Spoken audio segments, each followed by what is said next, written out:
Au nom du Père, du Fils et du Saint-Esprit. Amen. Nous bénissons le Seigneur, frères et sœurs bien-aimés. Nous bénissons son très saint nom pour ce que nous allons vivre au cours de ces 7 jours. À partir du livret « Ton Jéricho va tomber ». Nous voulons inviter les auditeurs, nous voulons inviter aussi chacun d'entre vous à se joindre à nous pour qu'on puisse passer ce temps comme une rencontre avec Dieu, comme une rencontre avec notre Créateur, comme une grande rencontre de transformation où Dieu va intervenir dans notre vie pour toucher nos vies, changer nos vies. Je voudrais, avant de commencer cette émission, prions ensemble. Dieu notre Père, nous te rendons grâce. Nous te célébrons pour ta bonté, pour ta puissance. Je te célèbre pour la vie, pour les familles, pour les personnes, pour les groupes de prière. Je te célèbre pour tous ceux-là qui suivent justement ce temps de grâce que tu nous donnes. Que ta puissance descende sur nous, que ton onction nous rejoigne maintenant, que ton onction se déverse sur nous, Seigneur, pour que des vies soient transformées pour toi, des vies soient gagnées pour toi. Que ton onction nous conduise, Seigneur. Je me plonge dans la présence de cet esprit de feu. Que ta puissance, Saint-Esprit, maintenant envahisse nos vies pour que nos paroles soient teintées, touchées par ta puissance pour transformer la vie de chacun et chacune de nous par l'intercession de la Vierge Marie, maintenant et pour les siècles des siècles. Amen. Au nom du Père, du Fils et du Saint-Esprit. Amen. Alors, comme annoncé donc au début de cette émission, nous allons vivre durant 7 jours le livre, les réalités du livre « Ton Jéricho va tomber ». Ton Jéricho va tomber. C'est un temps de prière, c'est un temps de commentaire de la parole de Dieu, c'est un temps d'expérimentation de la puissance de la louange qui renverse les forteresses, c'est un temps d'expérimentation de la puissance de la louange qui renverse le monde des ténèbres, qui fait reculer l'ennemi, qui fait reculer Satan et tous ses suppôts, et donc qui fait reculer aussi la malédiction, qui fait reculer tout obstacle qui se dresse sur le chemin de l'homme et empêche l'homme justement d'expérimenter la puissance de Dieu, d'expérimenter la bénédiction, d'expérimenter la présence et la proximité de Dieu. Eh bien donc, nous allons au début de cette émission parler d'abord des généralités sur la prière de Jéricho. Et donc comment faire cette prière de Jéricho et dans quelle situation le faire. Et la prière de Jéricho est une expérimentation biblique, un fondement biblique.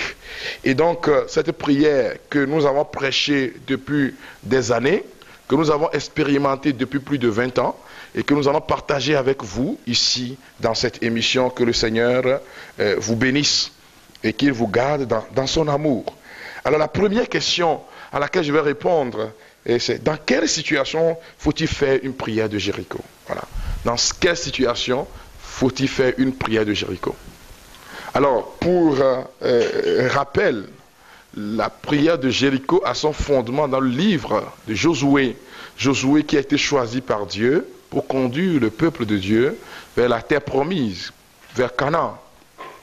Et dans ce parcours-là, sur ce chemin vers la terre promise, ils ont rencontré une ville forte qu'on appelle Jéricho, dont les habitants sont des gens de grand gabarit, et un peu chez nous, comme en tradition togolaise, où on parle du mur d'Agokoli, mais là c'est un mur plus grand, plus épaisse, qui entourait la ville pour protéger les habitants. Et donc, Josué va demander à Dieu que faire. Faut-il livrer la guerre? Et Dieu va lui dire non, cette fois-ci, utilisez l'arme de la louange. Et Dieu va demander au peuple de louer son nom, de contourner justement le mur, premier jour, deuxième jour, troisième jour, jusqu'au 7e jour. Et le 7e jour, Dieu a demandé de contourner le mur en louant son nom, en mettant l'arche, qui est le signe de sa présence, le signe de sa proximité, le signe de sa présence au cœur de l'histoire de l'homme. Et c'est là, le 7e jour, ils ont loué le Seigneur, ils ont fait le tour du mur de Jéricho durant 7 fois, le 7e fois. Et Dieu a demandé justement qu'on puisse pousser des clameurs, qu'on puisse sonner les corps à sa gloire, et les murs se sont écroulés. Donc c'est ce que vous allez expérimenter à travers justement ce livre « Ton Jéricho va tomber ». Alors la prière de Jéricho a un fondement biblique, comme je suis en train de le dire. Et dans quel cas, dans quelle situation faut-il faire une prière de Jéricho? Quand la foi est en danger, quand la destinée surnaturelle d'une personne ou d'une famille est gravement compromise, quand les biens spirituels d'une paroisse, d'un groupe de prière sont justement accaparés par le monde des ténèbres, lorsque l'adversaire veut détruire l'œuvre de Dieu, lorsque les influences du satanisme, de l'occultisme, de la sorcellerie, des fausses religions veulent s'imposer à tout prix dans un quartier, dans une ville, lorsqu'une famille est menacée, lorsque par exemple on constate que dans une famille, il y a une malédiction qui semble être chronique, être générationnelle, transgénérationnelle, et là il faut faire une prière de Jéricho pour que ces murs soient renversés.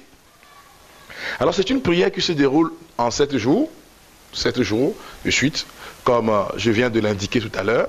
C'est une prière qui a pour fondement la louange, c'est l'arme utilisée, c'est une prière qui justement se fait dans cet état d'action de grâce, de reconnaissance, de célébration de la gloire de Dieu, qui renverse justement le monde des ténèbres. Vous savez que Satan n'aime pas ceux qui louent Dieu, ceux qui célèbrent la gloire de Dieu. Et même au cœur des difficultés, vous devez vous mettre à célébrer Dieu, à élever son nom. Et c'est là que le monde des ténèbres recule. Alors, j'ai eu à prêcher, nous avons organisé des prières de Jéricho pour des diocèses qui, à un moment donné, étaient menacés par la division.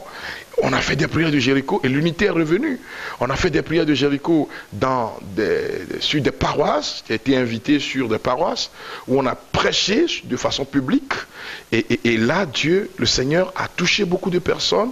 Mais on a célébré le Seigneur, on a loué son nom. J'ai souvenance encore de cette paroisse, donc une portion était assiégée par les drogués, par les prostituées, et on a fait Jéricho, les gens ont été libérés, et je me souviens encore de ces groupes de prière où les jeunes mouraient de façon désordonnée, et nous avons fait une prière de Jéricho, et là, justement, tous ceux-là qui fuyaient la paroisse parce qu'ils avaient peur, ont retrouvé justement la foi fervente, et ceux-là qui étaient du comité paroissial et qui tombaient malades de façon bizarre parce que la sorcellerie avait pris d'assaut, et justement a commencé par prendre d'assaut la paroisse, et là on a fait Jéricho.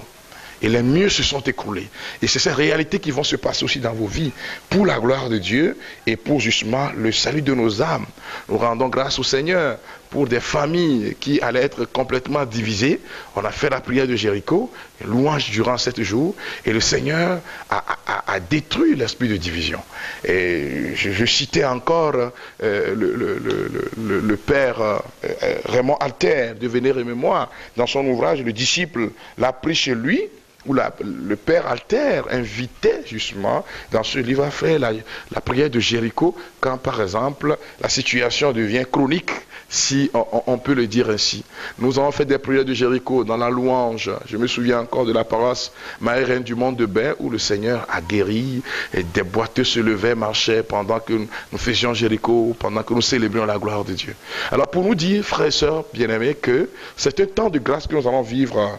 Et tout à l'heure, je suis dans les commentaires, l'introduction, pour vous permettre de comprendre véritablement ce qui va se passer. Et je voudrais vous inviter à rentrer dans le vif du sujet. J'ai mis dans la recommandation que la prière de Jéricho doit se faire normalement en groupe, en famille. Mais quand vous êtes seul, vous demandez la communion de prière d'un frère ou d'une sœur. Vous demandez par exemple une messe. Ou bien, selon vos possibilités financières, vous demandez 7 jours de messe certaine, parce que la messe l'Eucharistie est le source et sommet de la vie chrétienne. C'est la plus grande prière. Et c'est dans ce sens-là, justement, qu'il est important de demander la messe où Jésus s'offre au Père. C'est la plus grande louange offerte, justement, à Dieu. Alors, nous allons vivre en ce premier jour, le premier jour. D'abord, le premier jour, nous commençons la prière avec l'invocation de l'Esprit Saint. C'est très important. Parce que c'est l'Esprit de Dieu qui transforme notre prière. C'est l'Esprit de Dieu, selon Romains chapitre 8, qui sonde les profondeurs de Dieu et permet à notre prière d'être, si vous voulez, entre griffes, efficace. L'efficacité vient du fait que c'est le Saint-Esprit qui fait mouvoir notre prière. Et donc, j'ai demandé que nous puissions invoquer l'Esprit Saint. Oh, dis, oh oui, viens, oh oui, viens. Oh oui, viens, oh oui, viens, nous avons besoin de toi. Demandons à l'Esprit de Dieu de nous couvrir maintenant.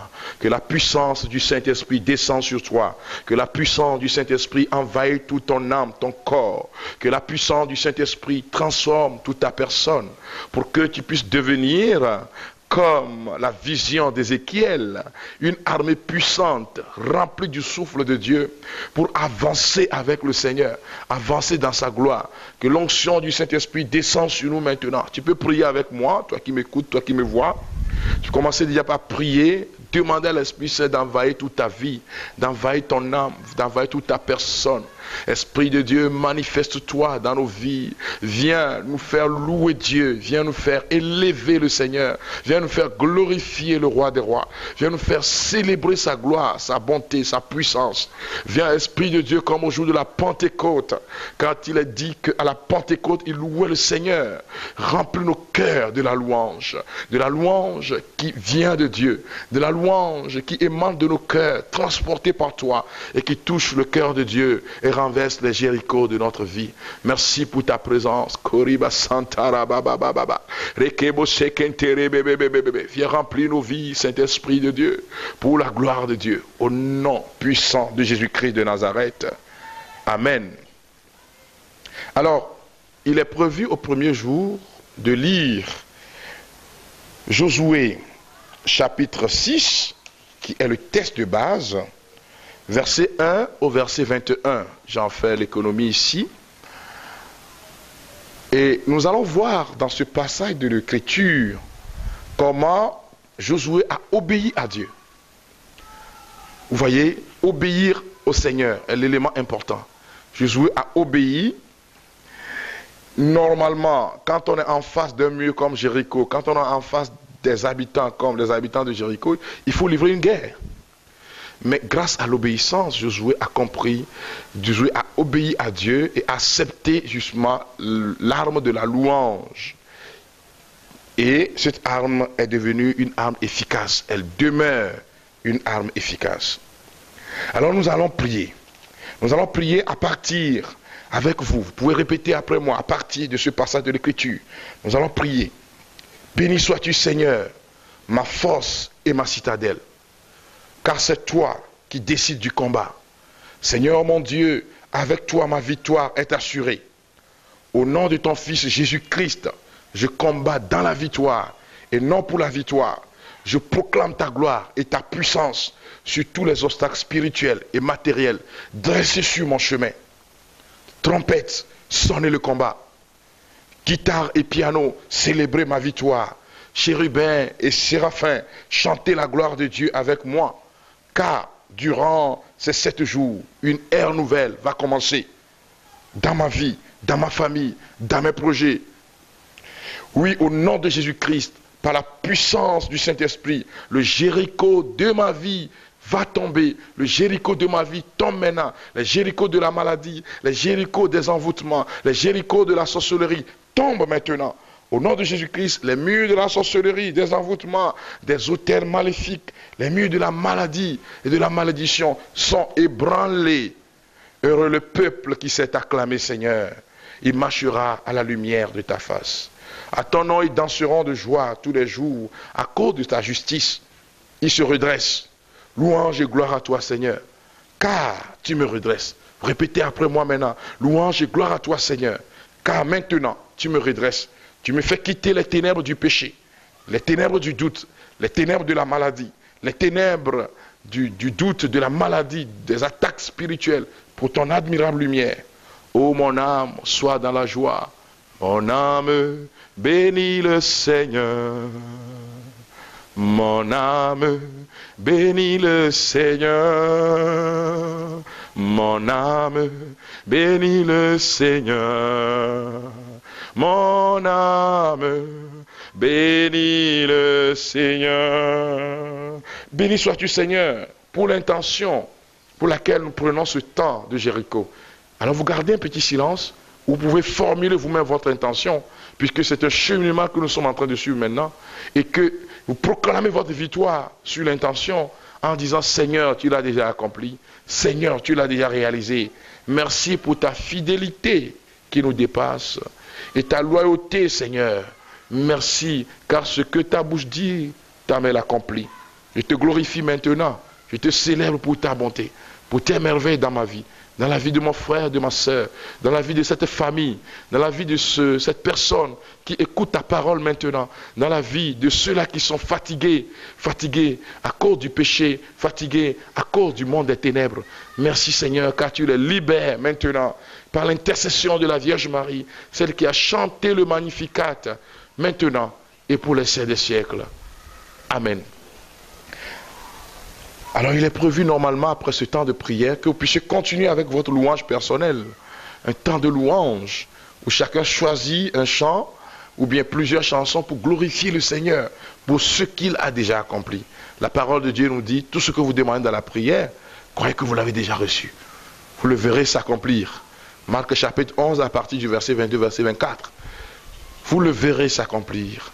Et c'est très important de louer le Seigneur pour ce que nous avons, pour ce pourquoi nous le louons, de lui dire merci. Alors nous terminons normalement ce premier jour avec le psaume 145. Je t'exalterai mon Dieu, mon roi. Je bénirai ton nom toujours et à jamais. Chaque jour je vais te bénir et sans cesse te glorifier. Le Seigneur est grand, infiniment digne de louange et sa grandeur n'a pas de limite. Chaque génération célébrera tes œuvres et racontera tes exploits.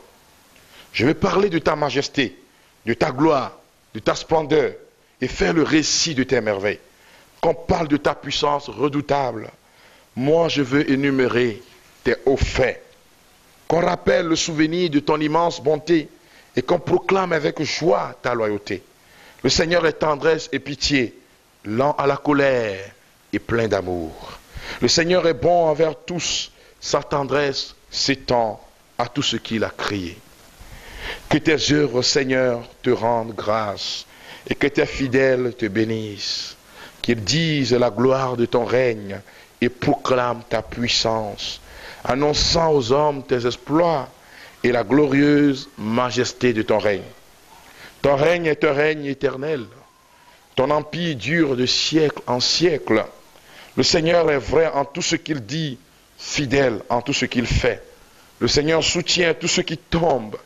Il redresse tous les accablés. Tous ont le regard fixé sur toi.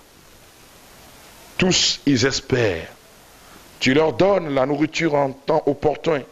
Tu ouvres ta main et tu rassasies à souhait tout ce qui vit. Le Seigneur est juste dans tout ce qu'il entreprend et fidèle en tout ce qu'il fait. Il est proche de ceux qu'il invoque, de tout ce qu'il invoque avec sincérité. Il réalise les désirs de tous ceux qui le craignent. Il écoute leurs cris. Il les sauve. Le Seigneur garde tous ceux qu'il aime et il élimine tous les méchants. Que ma bouche chante la louange de l'Éternel. Que tout ce qui vit bénisse son nom très saint, toujours et à jamais. Amen. Que le Seigneur vous bénisse. Nous sommes à la fin de cette première journée. Et continuez dans la louange toute la journée, quelle que soit l'heure à laquelle vous avez commencé. Demeurez dans cette louange, demeurez dans cette action de grâce. Que le Seigneur vous bénisse maintenant et pour les siècles des siècles. Amen. Au nom du Père, du Fils et du Saint-Esprit. Amen.